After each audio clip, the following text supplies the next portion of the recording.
working people seeking justice will never walk alone again.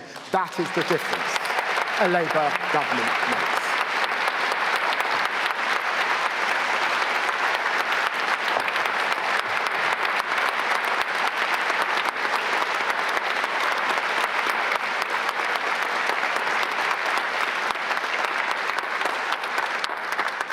That is the difference a Labour government makes.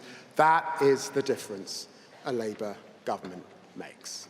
And friends, when you see Nigel Farage measuring the curtains of Downing Street, look around the world. In Australia, Labour trailed by 10 points until they won. In Canada, the Liberals 20 points behind until they won. In Norway, just a few weeks ago, Labour 16 points behind until they won. The lesson is clear. Progressives win when they follow the North Star of our values and the guardrails of our realism. Not through scapegoats, not through stunts, but through hope, purpose and progress. My first task as your Deputy Prime Minister and Justice Secretary is to bring these values to our justice system. Justice has been the constant thread throughout my life. Growing up in the shadow of Tottenham's Broadwater Farm estate in Thatcher's Britain, it wasn't easy.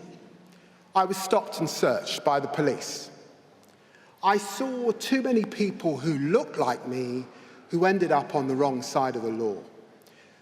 But education gave me a different path. I studied law, I practiced as a young lawyer, I served as a minister, I led the review into racial disparities in the justice system. I shadowed the Justice Secretary in opposition. This is not just another brief for me, it feels like coming home. Conference, in taking the role of Lord Chancellor, my starting point is Magna Carta. No one is above the law. No one should have justice delayed.